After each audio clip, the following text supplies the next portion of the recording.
Hey guys, I'm GML Waffle, and welcome back to our platformer series, part 2.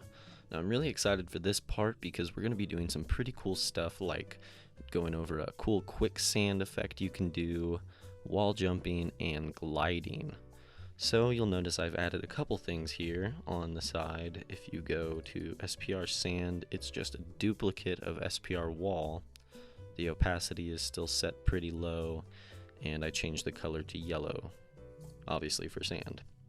And then I added this tile for our sand. It's just a single tile. I didn't want to get too crazy with it, add a bunch of detail or anything. And then we created a controller for our sand object. Now, it's just like our wall controller. We want it to not be visible in the room, so we have that unchecked. And other than that, we don't have to do anything inside of this sand object, so we're done with that. Alright, so if we want to just jump in, we can get started on our quicksand. So if we go to our step event, all the way at the bottom here is where we're going to add our quicksand. So if we comment off quicksand, we are going to say if place meeting x, y plus 1 con sand, open bracket, and in here we're going to set our gravity to equal 0.001, our move speed to equal 2, our jump speed to equal 0.5, and then we're going to add something a little bit different. Okay, so we're going to add an alarm. We're going to set alarm 0 equal to 300. So what that does is it sets an alarm and it'll go off after 300 frames. Okay, so right now if we go into our room and we go to settings, you'll see that the speed is set to 30, so the game runs at 30 frames a second. So every 300 frames this alarm is going to be called. Alright, and then we'll have to add an alarm event after we're done with this. So we've set our alarm 0 equal to 300. Now we're going to say if our jump key is pressed, our vertical speed is going to equal negative jump speed, just like jumping was done before. Okay, so now that we have all this done, I'll go through. So we're saying basically if we come into contact with the sand object below us, y plus 1, we're going to change our gravity to a ridiculously low speed. Our move speed is going to be reduced. Our jump speed is going to be significantly reduced. And then this alarm is going to go off, and I'll show you what that alarm does in a minute. And then we're going to say if we press our jump key to go ahead and jump, because remember, our jump code is currently set for our wall controller object, so we have to kind of reset that for the sand. And we'll have to come back to this in a minute, but we're going to add this alarm. So we need to add alarm event 0, throw some code in there, and the code in our alarm is just going to say y plus equals 1, and then alarm 0 equals 300 again. Okay, so you have to add in an alarm. If you want your alarm to continuously be set off, you have to add that line of code back to it, or else it'll only run once. And then this y plus equals 1 is basically going to act as our gravity. So every 300 frames, we're going to move down 1 pixel. Alright, so that's the quicksand. Now what we actually need to do is add an else statement to reset all of our variables back to their default. So we need to say else if not place meeting x, y plus 1 con sand,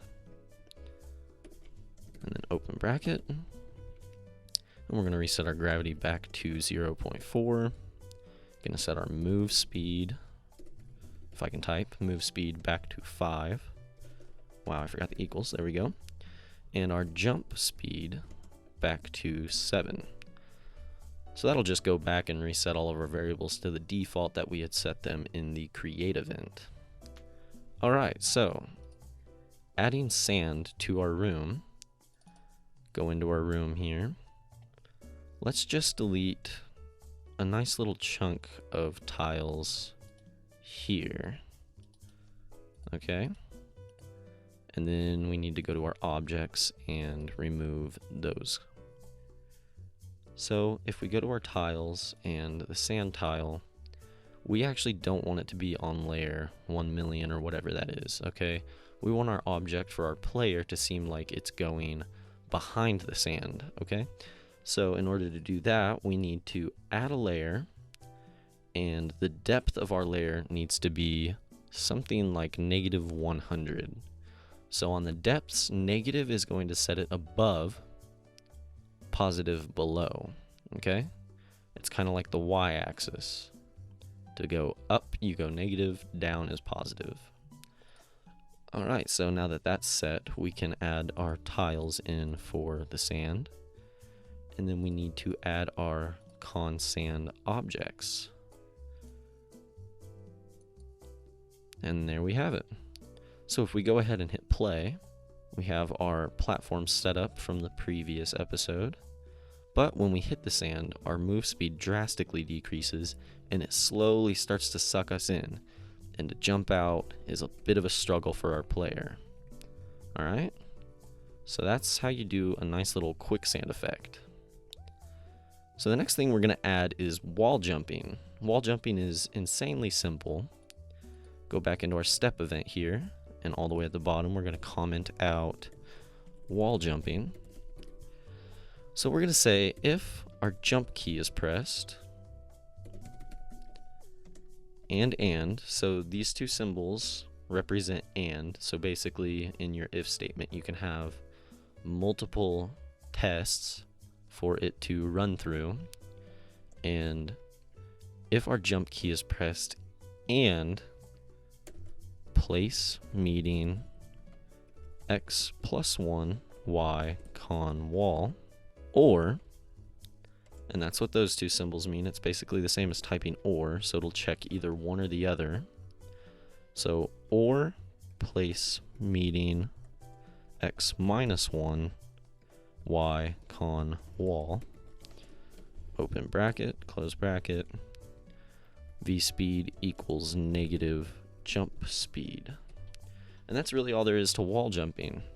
But there's a couple things that I want to explain here. So you'll notice that I put a curly brace right here and 2 at the end. So we have an opening, opening, single closing, our or, and then there's no opening on this one, just an opening, and then double closing on this one.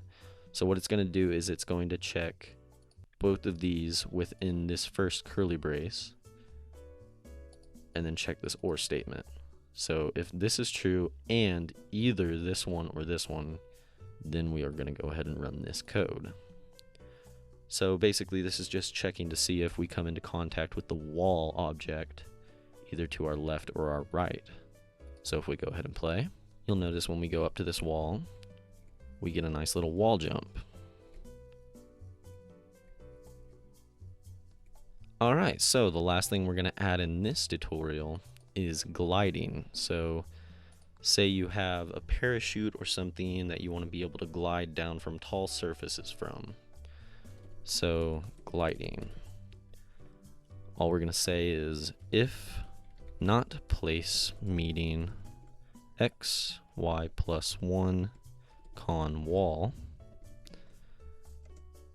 and keyboard check vk underscore space. I'm going to use space for this one. Open bracket.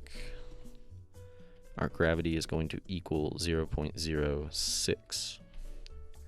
Then we need an else statement to set it back to the original. So else if place meeting x y plus 1 con wall, open bracket, gravity is equal to 0.4 again. Alright, so this is basically just checking to make sure that there's no object below us and that we press the space button for gliding, and if so, then our gravity is going to equal 0.06. Else, if we come in contact with the wall below us, then it's going to reset back to its default. So if we go ahead and play this, And we just do a nice little wall jump up here. And then we press space, you'll notice we're gliding down pretty slow. Just this nice little gliding effect. Something to remember though is our gravity basically multiplies whatever your vertical speed is. So if you're moving down pretty fast, your gliding is going to be pretty fast if you're already moving pretty fast.